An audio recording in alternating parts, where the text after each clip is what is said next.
Another blitz from Philadelphia. Young leaves it for Legette, who lunges out and tumbles down. It's ruled incomplete by the near side official, and it is an incomplete pass. The Carolina Panthers were that close to the most massive upset of the NFL season so far, and one which would help the Lions stave off a top NFC contender when Panthers receiver Xavier Legette nearly secured a last-second touchdown for the resurgent Panthers. But the turf at Lincoln Financial had other ideas as the ball peeped out just slightly on the landing, ultimately dooming the hopes of the boys from Carolina as they failed on fourth down to give the Eagles a hard-fought win, their 9th in a row. After taking the lead 16-14 with under 3 minutes left to go in the third quarter, the Panthers' final 2 drives ended on failed fourth down conversions, so unable to finish the game and put it away after the Eagles responded with what would be the game-winning touchdown on a short pass to Grant Calcaterra. Who? His first touchdown reception of his career. And even on the touchdown scoring drive by the Panthers, they had to go for it on fourth down at the Eagles' 11 and convert on a miracle reception by Adam Thielen off a wacky tipped pass. Thielen has become a minor folk hero down in Carolina as the crafty veteran with a sure pair of hands for the young quarterback. He ended the day with 9 catches for 102 yards and a few key catches on that final drive for the Panthers that looked like it was going to win it for them. Thielen even waved off the sideline and stayed in the game instead of subbing out after one big catch, only to secure yet another one on the very next play. What a stud. But you have to give it to the Panthers. They played scrappy and hung in there all the way, going 3 for 5 on fourth downs and outgaining the Eagles 302 to 292. The Eagles' saving grace once again was the running game with 209 total rushing yards, 124 from Saquon Barkley on 20 carries, and 59 from Jalen Hurts, including 1 rushing touchdown off of the infamous brotherly shove tush-push play from the 1-yard line. And the passing struggles for the Eagles continued as Hurts threw for only 108 yards, netting only 83 as he was sacked 4 times for 25 yards. He did throw touchdowns, however, the one to Calcaterra and another to Devontae Smith, so a couple of them there. But Saquon fantasy managers, of which I am one, were disappointed by Saquon's performance. He got plenty of yards, but he was kept out of the end zone.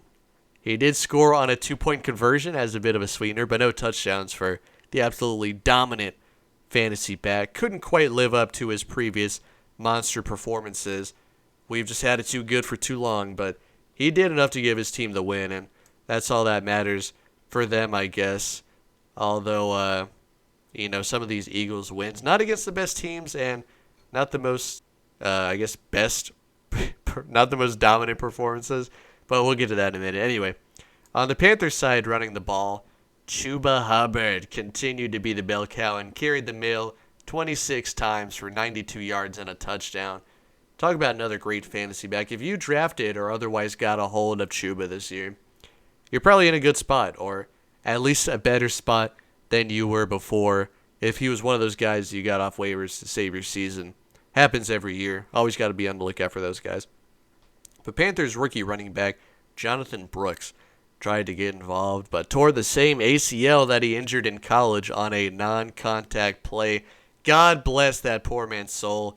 He waited so long to get back on the field, only to immediately re-injure that same knee that he injured in November 2023. We know he's a stellar talent as he only fell to the second round considering a pretty major injury, but super unfortunate that the Link had to take such a young and bright talent and send him back to the shadow realm.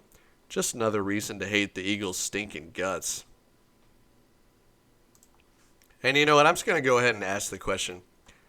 Why are these guys, the Eagles, considered such huge contenders to the Lions in the NFC? I mean, here's who they've beaten during their 9-game winning streak. Browns at home by 4. Mop up the Giants and Bengals, which, whatever. Jaguars at home by 5.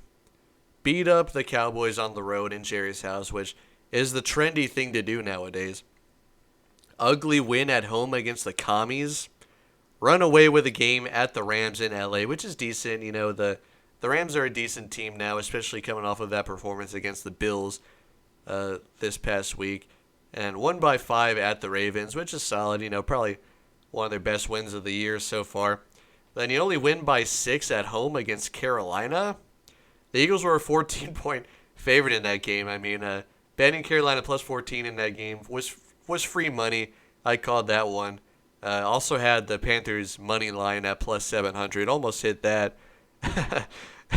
we were cheering for Legette to hit that touchdown reception, but the ref sold. But anyway, so sure you have some good stuff in there, but more often than not, they're struggling to beat mediocre at best teams. At home of all places, having to rely on the run game almost exclusively, as the passing game is almost non-existent. And to write Saquon Barkley so much, I mean, he's a great running back, but his career has been marred by injury concerns.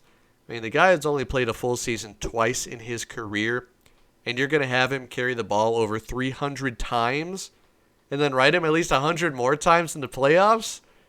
Bless him, but Saquon has never been on a playoff run in his life.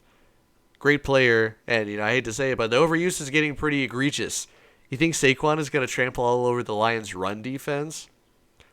Now, this Bills game will be a huge test for the Lions' defense as kind of an Eagles simulator, I guess. I mean, the Bills are definitely better than the Eagles.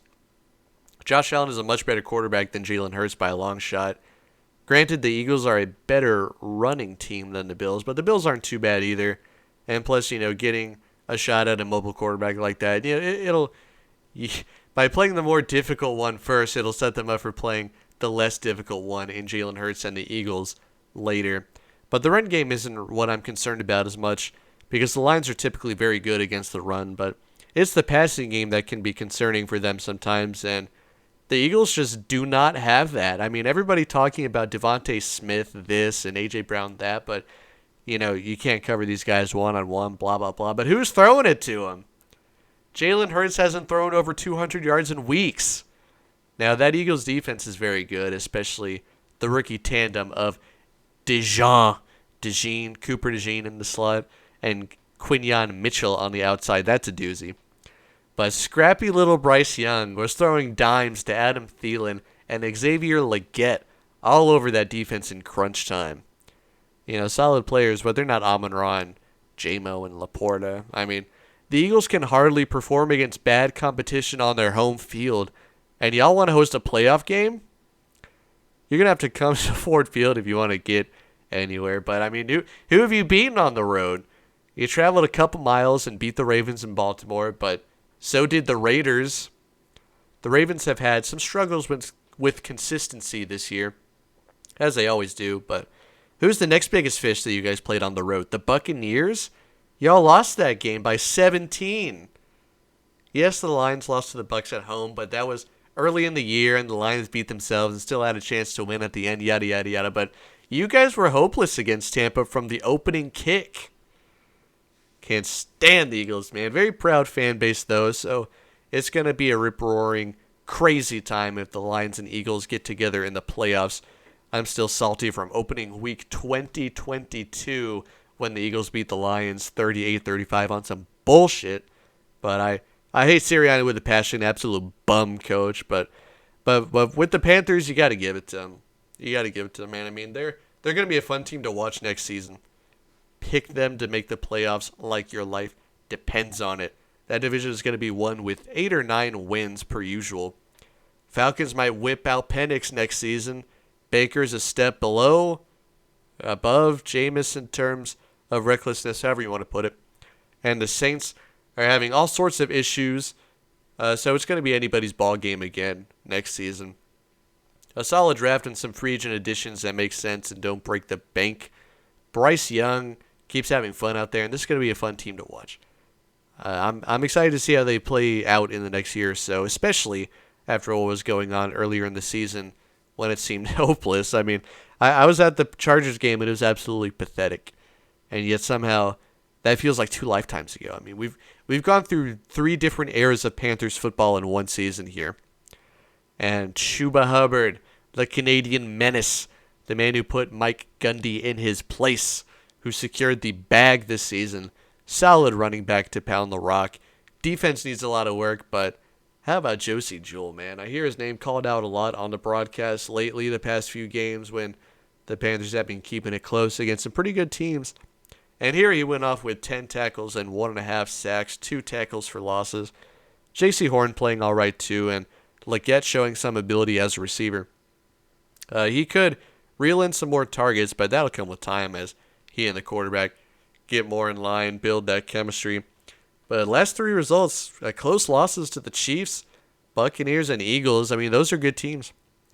The Panthers are so close, and that's the start of getting real good.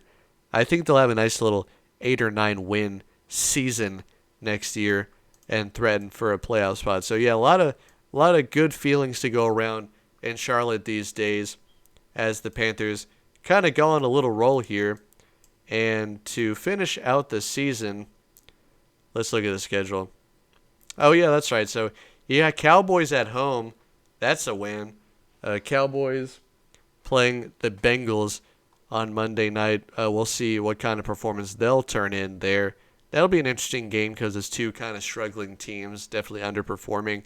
If the Bengals blow out the Cowboys in that game, you know, you're serving up the Cowboys at home in Charlotte.